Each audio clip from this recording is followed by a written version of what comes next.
Hello student. जैसे कि कल हमने संख्याओं के बारे में पढ़ा था, संख्या पद्धति के बारे में। संख्या पद्धति से मतलब है कि हमारी संख्याएं किस प्रकार की होती है।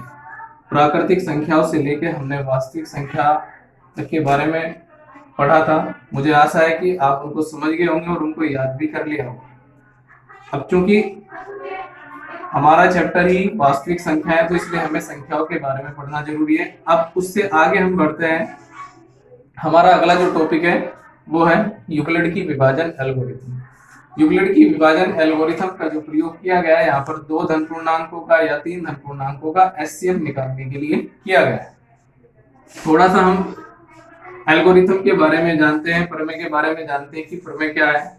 कक्षा 9 में हमने एक विभाजन सूत्र पढ़ा था, भाज्य बराबर भाजक गुणा भागफल प्लस शेषफल। भाज्य से मतलब है जिस संख्या को भाग किया जाना है, भाजक से मतलब है जिससे भाग की जानी है। मतलब भाज्य को भाजक से भाग की जाएगी, मतलब जिस संख्या से भाग की जानी है उसको बोलते हैं भाजक। और भाजक से भाग करने पर जो हमें परिणाम मिलता है उसको बोलते हैं भागफल।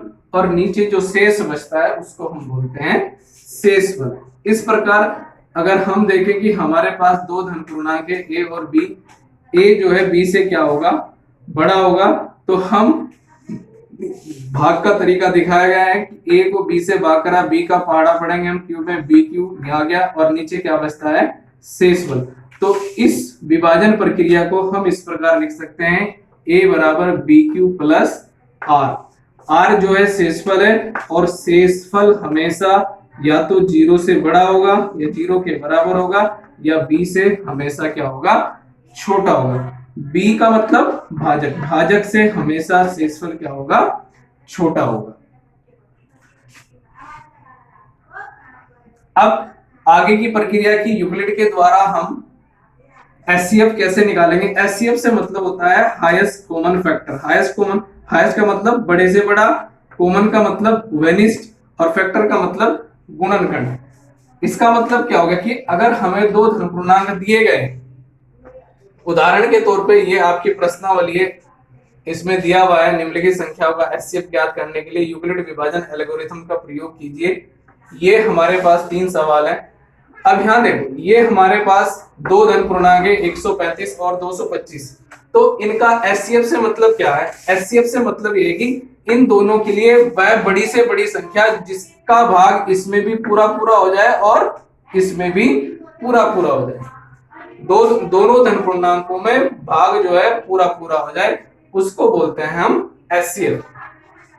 तो इसी को आगे करते हुए हमारे पास दो धन पूर्णांक है 135 और 225। दिया है, में लिख देंगे हम कि दिया है हमारे पास दो धन पूर्णांक 135 और 225। अब हमें ज्ञात क्या करना है, हमें ज्ञात करना है इनका एचसीएफ।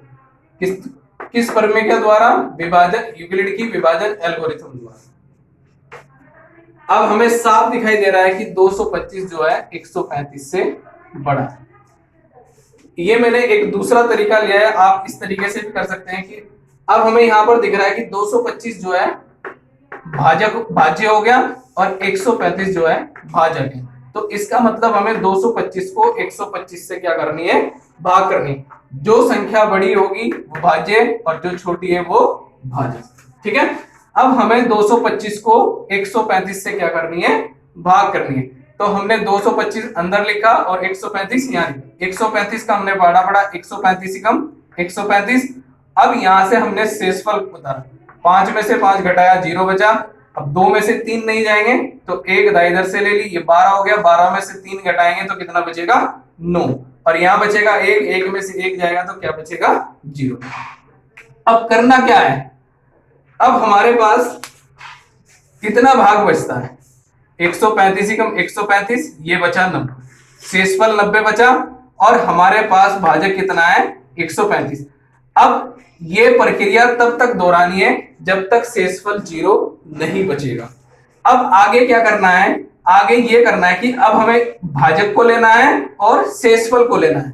अब यहां पर आप देख सकते हैं कि 135 और 90 में कौन बड़ा है, 135 बड़ा है। तो अब हमारा जो भाज्य बन जाएगा वो बन जाएगा 135 और भाजक बन जाएगा 90, इसलिए हमने 135 को क्या लिखा, अंदर लिखा।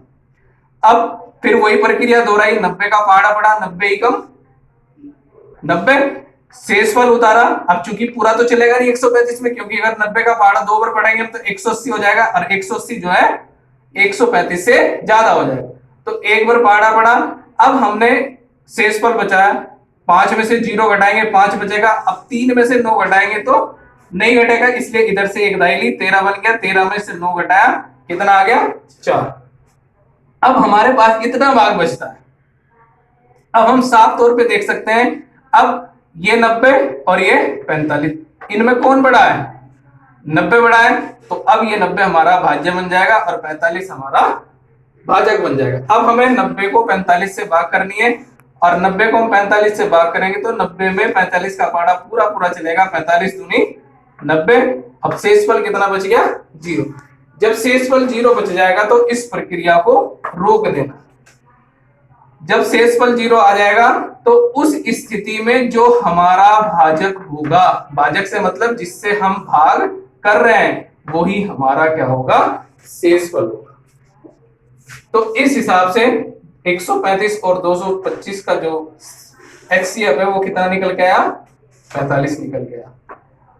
अब हम इस प्रक्रिया को इस प्रकार भी समझ सकते हैं, दो धन पूर्णांक है हमारे पास 225 और 135, 225 बड़ा है 135 से, तो पहले स्टेप में हमने क्या करा, 225 को इस रूप में लिख रहे हैं, A बराबर PQ प्लस R में, तो 225 बराबर 135 कम 135, शेषफल कितना बच गया, 90। अब चूंकि शेषफल जो 90 है वो 0 के बराबर नहीं है, जो कि किसका मान है, R का मान।